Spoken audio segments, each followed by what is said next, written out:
Sa Good Vibes, ang Barangay Pandanon Silo sa Banwa sang Murcia sa tuanay puros kampo lang ang imo nga makitaan. Sang pandemic nagsugod ang pagpatukod sa mga kapihan kag resort sa amo nga lugar.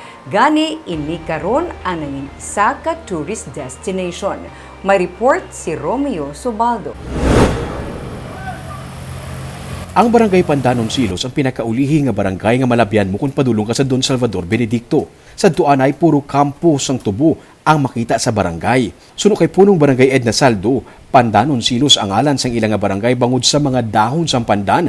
Kag Silos, bangod sa malapad nga kadutaan sa pamilya Silos sa ilang nga barangay. Sang una, Paing Silos, hindi kasang tagya di si Rafael Silos. Yung tawagan nila nga si Paing Silos. Kag ang tanom nga pandan sa Pandanon River. Pandan, damo pandan. Ang pandan ginahimo ina siya banig.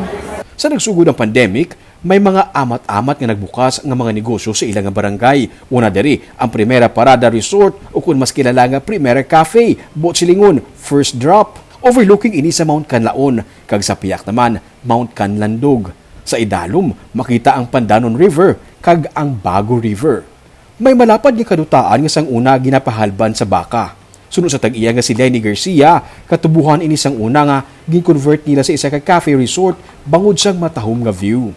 So, nga amon tani wala kami plan nga i-ano gid nga i-kuan nga daw mag-tourist ano gid siya. Do kung sino lang makasulod. Asa nag-abot nga daw nagdamo ang amon. Kailan ba nagyakad tong weekends? Bikers? Bikers kag mga family sir, mga VIP man sir. Okay. Oo, riders, do tanan na. Wala sila maglaom nga kada weekend, kadamo sa bikers, riders, pati na nga mga pamilya nga nagapadulong diri para mag-relax. Ilabi na nga pwede man mapaliguan ang suba sa idalom. Magluwas sa Primera Cafe, mayara man nga nagburukas pagigaiban pagig nga cafe sa higad sang dalan. Mayara sang Mulberry Hills Cafe kag Simborio Garden Cafe nga natung-an man sa Bulkan Canlaon kag sang Canlandog. Para kay punong Barangay Saldo, dako ini nga bulig sa barangay ilabi na sa dugang nga trabaho nga nahatag ini sa ida nga mga pumuluyo. Mahatag nga development, makatrabaho ang tao. Correct. No? Paro sina sa mga building na, magna-develop na. Siyempre ang tao namon makatrabaho. Oo. Hindi na sila maglakas na malayo, kaya ari na sila dre. Tapos, makahatag ng improvement katahong tulokon. Kag ma-apresyar ang barangay. Mapapresyar ang Pandanon Silos. Kung sa iban, dako nga halit ang pandemic sa ilang nga palangabuhian, diri sa ilang nga barangay, ini nangin yabi para madiskubre ang ginatanyag nga katahom sang ilang nga lugar.